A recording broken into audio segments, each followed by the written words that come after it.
What is critical thinking? Critical thinking அப்படின்னா என்னன்னு பார்த்தோம்னா, ஒரு ப்ராப்ளமாக இருக்கலாம், இஷ்யூவாக இருக்கலாம், டாப்பிக்காக இருக்கலாம், எது வேணாலும் இருக்கலாம். அது ரிலேட்டடான இன்ஃபர்மேஷனை டீப்பாக போயிட்டு நம்ம படிக்கிறது, டீப்பான இன்ஃபர்மேஷனை கலெக்ட் பண்ணுற ப்ராசஸை தான் கிரிட்டிக்கல் திங்கிங்னு சொல்லுவாங்க.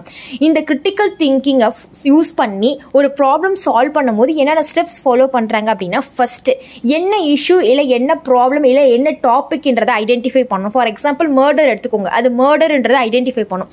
செகண்ட் வந்து அதுக்கு பின்னாடி என்ன காரணம் இருக்குது அப்படின்றத அண்டர்ஸ்டாண்ட் பண்ணும். தேர்டு, அவங்க கடைசியாக எங்கே இருந்தாங்க, யார் கூட பேசினாங்க, அதுக்கான ரிசர்ச், அந்த இன்ஃபர்மேஷன்ஸ் அண்ட் டேட்டாஸை கலெக்ட் பண்ணும்.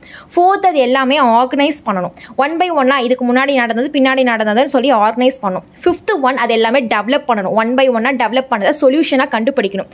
சொல்யூஷன் கண்டுபிடிச்சது ஃபெயிலியர் ஆயிடுச்சு, சக்ஸஸ் ஆயிடுச்சுன்னா ஓகே, ஃபெயிலியர் ஆயிடுச்சு அப்படின்னா அது வேற வேலை போயிட்டு அந்த ப்ராப்ளத்தை ஐடென்டிஃபை பண்ணி சால்வ் பண்ணும். தேங்க்யூ.